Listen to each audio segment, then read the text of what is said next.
जय श्री कृष्णा, राधे राधे। आप सभी भक्तों का आपके अपने YouTube चैनल श्री कृष्ण दीवानी में हार्दिक स्वागत है। आज आप सुनेंगे सोमवती अमावस्या की व्रत कथा। जैसा कि आप सब जानते हैं कि अमावस्या तो प्रत्येक मास की ही पुण्यदायिनी है, लेकिन जब कभी अमावस सोमवार के दिन आती है तब ये तिथि अनंत फल के देने वाली कही गई है। सोमवार के दिन पड़ने वाली अमावस्या को ही सोमवती अमावस कहते हैं।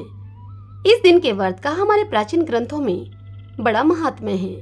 अतः इस शुभ दिन में प्रातः काल उठकर नित्य कर्मों से निवृत्त होकर गंगा अथवा अन्य किसी पवित्र नदी में स्नान करें। इस दिन को हरिद्वार में गंगा स्नान का भी बहुत फल है। स्नान के बाद व्रत कथा का श्रवण करें और दान करें।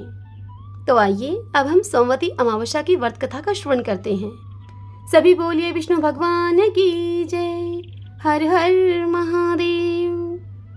महाभारत के युद्ध के समाप्त हो जाने के बाद जब श्री भीष्म पितामह जी शरशैया पर पड़े हुए थे तो महाराज युधिष्ठिर ने उनकी सेवा में उपस्थित होकर उनसे पूछा, हे प्रभु, दुर्योधन की कुटिल नीति के कारण भीमसेन और अर्जुन के हाथों कुरुवंशियों और अन्य राजाओं के मारे जाने से हमारे कुल का नाश हो गया है और संसार में बाल एवं वृद्धों को छोड़कर और कोई राजा नहीं रहा। अब इस वंश में केवल हम 5 ही बचे हैं, इसलिए यह क्षत्रिय राज्य हमें शोभा नहीं देता तथा संतान के मारे जाने के कारण हमारा मन अत्यंत ही दुखी और उदास रहता है और उत्तरा का गर्भ जो अश्वत्थामा के शस्त्र से नष्ट हुआ है उस कारण मेरे दुख का वार पार नहीं रहा। हे पितामह, आप ही कहिए कि अब हम क्या करें और कहाँ जाएं जिससे कि हमें शीघ्र ही संतान की प्राप्ति हो सके। युधिष्ठिर की यह बात सुनकर श्री भीष्म पितामह जी ने कहा कि राजन, अब मैं जो सब व्रतों से उत्तम व्रत है वह तुमसे कहता हूँ। इस व्रत के करने से चिरंजीवनी संतान की प्राप्ति होती है। जब सोमवार युक्त अमावस्या हो तब मनुष्य को पीपल के नीचे जाकर श्री जनार्दन की पूजा करनी चाहिए और 108 रत्न या फिर धातु के पात्र में फल लेकर उस वृक्ष की प्रदक्षिणा करनी चाहिए। हे राजन, इस सोमवती अमावस्या के व्रत से भगवान श्री विष्णु अत्यधिक प्रसन्न होते हैं। तुम्हारे इसी व्रत को करने से उत्तरा का गर्भ सजीव होगा और उसके गर्भ से जो पुत्र होगा वह तीनों लोक में विख्यात होगा। श्री भीष्म पितामह जी की इस बात को सुनकर युधिष्ठिर बोले उनसे कि प्रभु, आप इस व्रत की व्याख्या कीजिए और आप हमें यह भी बतलाइए कि मृत्युलोक में इस व्रत ने किस प्रकार प्रसिद्धि पाई है और यह व्रत यहाँ किस किसने किया है और इसके करने से क्या फल मिला है। यह सुनकर श्री भीष्म पितामह कहने लगे, युधिष्ठिर, कांची नामक एक बहुत बड़ा नगर था। उस नगर के राजा का नाम था रतनसेन। उस राजा के राज्य में प्रजा सुखी थी। कांची नगर में एक देव स्वामी नाम का ब्राह्मण रहा करता था जिसकी स्त्री बहुत ही सुंदर थी और उस स्त्री का नाम था धनवती। देव स्वामी के 7 पुत्र और एक रूपवती कन्या हुई जिसका नाम माता पिता ने गुणवती रखा। जब ब्राह्मण के लड़के बड़े हुए तो उन सब लड़कों का उसके पिता ने विवाह कर दिया, किंतु ब्राह्मण की पुत्री गुणवती अपने तुल्य वर पाने के विचार से कुंवारी ही रही। एक दिन एक ब्राह्मण ने देव स्वामी के मकान के दरवाजे पर आकर भिक्षा के लिए उनसे याचना की। देव स्वामी की 7 बहुओं ने बारी बारी से आकर उस याचक को भिक्षा दी। ब्राह्मण ने उन स्त्रियों को अवैधव्य और सौभाग्य संपत्ति का आशीर्वाद दिया। इसके बाद धनवती ने गुणवती अर्थात अपनी पुत्री गुणवती को भी भिक्षा देने के लिए उस विप्र के पास भेजा। तब उस ब्राह्मण पुत्री ने भी उस याचक को प्रणाम किया और उसको भिक्षा दी। भिक्षा पाकर उस याचक विप्र ने कहा कि तुम धर्मवती हो। इस आशीर्वाद को पाकर गुणवती ने अपनी माता को बताया। वह यह सुनकर ब्राह्मण के पास आई और कहने लगी, महाराज, आपने मेरी बहुओं को तो उत्तम आशीर्वाद दिया है लेकिन मेरी कन्या को विपरीत आशीर्वाद दिया है। कृपया मुझे आप इसका कारण बताइए। तब उस याचक ब्राह्मण ने कहा कि देवी, तुम पृथ्वी पर प्रख्यात चरित्र हो। तुम्हारी कन्या को यथा योग्य आशीर्वाद दिया है। गुणवती अपने विवाह के मध्य में विधवा हो जाएगी, इसीलिए इससे जहाँ तक धर्म आचरण हो वह करे। याचक ब्राह्मण की यह बात सुनकर धनवती ने कहा कि महाराज, यदि कोई इसका उपाय हो तो वह कहिए। तब वह ब्राह्मण बोला कि देवी, जब सोमा तुम्हारे घर में आवे तो उसकी पूजा से इसके वैधव्य का नाश होगा, इसीलिए मैंने तुम धर्मवती हो तुम्हारी कन्या को ऐसा कहकर आशीर्वाद दिया है। धनवती ब्राह्मण की यह बात सुनकर अब बड़ी ही चिंतित हो गई और उसको बार बार प्रणाम करके उससे कहने लगी कि महाराज, जिस सोमा के आने से वैधव्य का नाश हो सकता है, वह कौन है, उसकी जाति क्या है, वह कहाँ रहती है और वह कब आती है। यह सुनकर वह विप्र कहने लगा कि सोमा जाति की धोबन है और वह सिंघल द्वीप में रहती है। यह जब तुम्हारे घर आवेगी तो गुणवती का वैधव्य नाश होगा। इतना कहकर वह याचक ब्राह्मण वहां से चला गया। अब उस ब्राह्मण पत्नी धनवती ने सारा हाल अपने पुत्रों से कहा। वह अपने पुत्रों से कहने लगी कि इस हमारी पुत्री गुणवती को मैंने और तुम्हारे पिता ने बड़े ही लाड़ प्यार से पाला है। अब यह सोमा के आने पर ही वैधव्य से छूट सकती है। तुम सब में से जो सबसे अधिक पिता का भक्त हो और माता की आज्ञा का पालन करने वाला हो, वह गुणवती को साथ ले जाकर सिंघल द्वीप से सोमा को लेकर आए। धनवती की यह बात सुनकर उसके पुत्रों ने कहा कि माँ, तुम अपनी इस लाडली पुत्री की प्यार में फंसकर हमें एक बहुत ही बड़ी कठिन यात्रा पर भेजना चाहती हो। मार्ग में 100 योजन का विस्तृत समुद्र है, इसलिए हम वहां जाने में असमर्थ हैं। अपने पुत्रों की यह बात सुनकर देव स्वामी ने कहा कि हाय, मैं 7 पुत्रों के होते हुए भी अपुत्रवत हूँ। भला मैं अपनी प्यारी पुत्री को विधवा कैसे देख सकता हूँ। देव स्वामी को इस बार क्रोध में भरा हुआ देखकर उसके सबसे छोटे पुत्र शिव स्वामी ने उससे कहा कि पिताजी, आप क्रोध न कीजिए। मेरे होते हुए आपको सिंघल द्वीप जाने की कोई आवश्यकता नहीं पड़ेगी, इसलिए गुणवती को साथ लेकर मैं वहां सिंघल द्वीप जाऊंगा और इस कष्ट से उसे छुड़वाऊंगा। इतना कहकर और माता पिता के चरणों में अपना मस्तक झुकाकर शिव स्वामी अपनी बहन गुणवती को साथ लेकर अब सिंघल द्वीप को रवाना हो गया। कुछ दिन तक चलने के बाद वह भाई बहन समुद्र के तट पर पहुंचे और वहीं पर उन्होंने एक बरगद का बहुत ही बड़ा वृक्ष देखा। उसके खोखर में एक गिद्ध अपने परिवार के साथ रहा करता था। शिव स्वामी और गुणवती दोनों भाई बहन एक दिन के लिए उसी पेड़ के नीचे ठहरे। गिद्ध ने अपने बच्चों को लाकर जब भोजन दिया तो उन्होंने नहीं खाया। इस पर गिद्ध ने अपने बच्चों से पूछा कि बच्चों, क्या बात है जो तुम भूखे होने के बावजूद भी भोजन नहीं कर रहे। मैं तो तुम्हारे खाने के लिए बहुत बड़ी ही अच्छी किस्म का माल लेकर आया हूँ। यह सुनकर गिद्ध के बच्चों ने उत्तर दिया कि पिताजी, इस वृक्ष के नीचे 2 मनुष्य आकर ठहरे हैं। बिना उनको भोजन करवाए भला हम किस प्रकार से भोजन कर सकते हैं।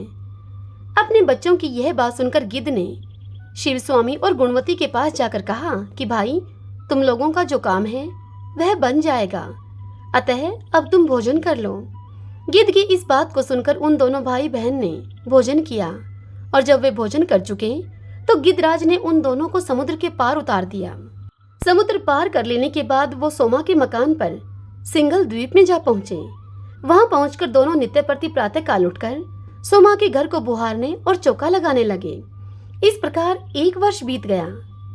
एक दिन सोमा ने अपने पुत्रों से पूछा कि यह प्रातःकाल कौन हमारे घर का चौका लगा जाता है। सोमा के पुत्रों ने यह सुनकर उत्तर दिया कि माँ, हमें तो मालूम नहीं। अपने पुत्रों का यह उत्तर सुनकर एक दिन सोमा रात्रि को कोने में छिपकर बैठ गई और फिर प्रातःकाल उसने शिव स्वामी और गुणवती को आंगन लीपते हुए देखा। इस पर उसने उनसे पूछा कि तुम दोनों कौन हो। तब शिव स्वामी ने सोमा धोबन से कहा कि हम दोनों ब्राह्मण हैं। इस पर सोमा ने उनसे कहा कि तुम्हारे ब्राह्मण होकर मेरे घर का चौका लगाने से मैं नष्ट हो गई। इस पाप से भला मैं किस प्रकार से छुटकारा पाऊंगी। मैं नीच जाति की अर्थात मैं धोबिन हूँ। तुमने भला ब्राह्मण होकर मुझको क्यों अपराध लगाया है। यह सुनकर शिव स्वामी ने उसे उत्तर दिया कि यह लड़की मेरी बहन है।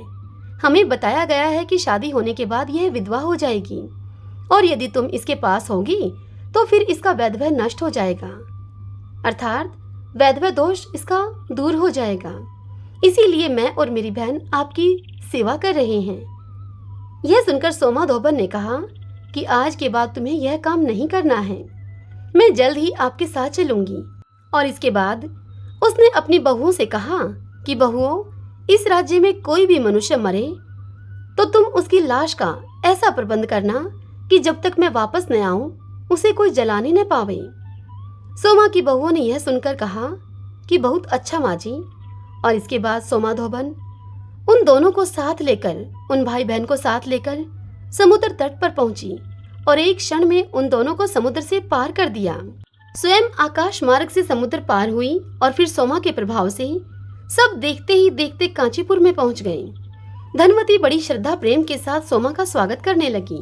इसके बाद शिव स्वामी अपनी बहन के समान वर लाने को उज्जैन नगरी में गया और वहां से देव शर्मा ब्राह्मण के पुत्र रुद्र शर्मा को वह लेकर आया। उसके साथ गुणवती का विवाह सोमा ने संपन्न कराया। शुभ लगन और शुभ नक्षत्र में देव स्वामी ने रुद्र शर्मा को अपनी कन्या का दान किया। देव स्वामी का मकान वेद मंत्रों की ध्वनि से अब गूंज उठा। लेकिन जब भांवर पड़ रही थी, भांवर फेरों को कहा जाता है, तब देव शर्मा मर गया। उसको मरा हुआ देखकर उनके सभी रिश्तेदार उच्च स्वर से रोने लगे, लेकिन सोमा चुपचाप बैठी रही और उसने अपने व्रत के सारे का सारा फल उस गुणवती को दे दिया।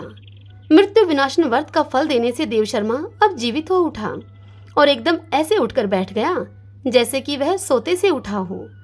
इस तरह विवाह समाप्त होने के बाद गुणवती अपने पति के साथ उज्जैन नगरी को चली गई और सोमा भी अपने व्रत का फल देने के बाद हंसी खुशी सिंघल द्वीप को लौट आई। अब आप सिंघल द्वीप की सुनिए। सोमा के वहां से निकलते ही सोमा के सभी पुत्र मर गए और फिर उसका दामाद और उसका पति भी मर गया। मार्ग में आते हुए सोमा को मरे हुओं को जिलाने वाली सोमवार से युक्त अमावस्या तिथि पड़ी। तब उस सोमा ने रास्ते में रुई की गठरी सिर पर रखे हुए एक बुढ़िया को देखा जो कि रोती हुई चली जा रही थी। बुढ़िया ने सोमा से कहा कि पुत्री, मेरे सिर पर रखे हुए भार को तो उतार दे, फिर मैं भी तुम्हारे साथ चलूंगी। यह सुनकर सोमा ने उस बुढ़िया से उत्तर दिया कि माई, आज सोमवती अमावस्या है। आज के दिन मूल, तेल और रुई को स्पर्श नहीं किया जाता। जब सोमा तनिक और आगे बढ़ी तो उसे नदी के तट पर एक पीपल का वृक्ष दिखाई दिया। उस वृक्ष के नीचे बैठकर सोमा ने भगवान विष्णु की पूजा करके कंकड़ियां लेकर उस पेड़ की 108 प्रदक्षिणाएं की। श्री विषम पितामह जी महाराज युधिष्ठिर से कहते हैं कि हे राजन, जब सोमा ने 108 प्रदक्षिणाएं की तो उसका पति, दामाद, पुत्र सब जीवित हो उठे। समस्त सिंघल द्वीप लक्ष्मी से परिपूर्ण हो गया और उसके घर में तो विशेषकर आनंद हो गए। जब वह सोमा अपने घर पहुंची तो अपने पति, पुत्रों और जमाता को जीवित देखकर अत्यधिक प्रसन्न हुई। उसकी बहुओं ने उसको नतमस्तक होकर प्रणाम करके उससे कहा कि माँ जी, आपके जाने के बाद आपके पति, आपके जमाता और आपके सभी पुत्र मर गए थे। वे सब भला अब किस तरह से जीवित हो उठे हैं? यह सुनकर सोमा ने कहा कि मैंने अपने व्रत का फल गुणवती को दे दिया था। उसी के कारण मेरे पुत्र, पति और जमाता सभी मर गए थे। अब जबकि मैं कांचीपुर से वापस लौट रही थी तो मार्ग में सोमवती अमावस्या का शुभ दिन आ पहुंचा। मैंने पीपल के वृक्ष की पूजा करके और कंकड़ियां हाथ में लेकर पीपल की 108 प्रदक्षिणाएं की। इससे मेरे पति, पुत्र और जमाता सभी जीवित हो गए। तुम भी इस व्रत को विधि पूर्वक किया करो। इस व्रत को करने से तुम सदा सौभाग्य को पाओगी। यही आज्ञा सोमाधोबन ने गुणवती को भी दी। इस तरह से सोमा की आज्ञा को मानकर गुणवती इस व्रत को करती रही और व्रत के प्रभाव से वह कुल भोगों को भोगकर पुत्र पोत्रों से युक्त हुई और मृत्यु के बाद उन सब पुत्र पोत्रों के सहित वैकुंठ धाम को प्राप्त हुई। श्री विषम पितामह जी बोले युधिष्ठिर से कि हे युधिष्ठिर, जब सोमवती अमावस्या हो तो वह पुण्य काल देवताओं को भी दुर्लभ है। उस दिन प्रातः काल उठकर स्नान करके रेशमी वस्त्र पहनने चाहिए और पीपल के वृक्ष के निकट जाकर पीपल की जड़ में इस मंत्र के सहित भगवान श्री विष्णु का पूजन करना चाहिए। पूजन करते समय कहें, आयुः प्रजाम धनम धान्यम सौभाग्यम सर्व संपदम देहि देव महावृक्ष तवामहं शरणं गतः। दूसरा मंत्र है, मूले तो ब्रह्म रूपाई मध्य तो विष्णु रूपिणे अग्रतः शिव रूपाई वृक्ष राजाय ते नमः। यदि यह दोनों मंत्र न बोल पाए तो फिर आप साधारण मंत्र, जो कि दिखने में साधारण है लेकिन बहुत ही शक्तिशाली है, ओम नमो भगवते वासुदेवाय, इस मंत्र को बोलकर पीपल के वृक्ष की आप पूजा करें, प्रदक्षिणा करें। इस प्रकार से पीले वस्त्रों, अक्षत, फूल, फलों और खाने पीने की चीजों से भगवान विष्णु की पूजा करके और इस मंत्र से पीपल के वृक्ष की पूजा करनी चाहिए। हे अग्नि और गोविंद के आश्रय स्थान, हे अश्वत्थ वृक्षराज, हमारे संपूर्ण पापों को आप हरो।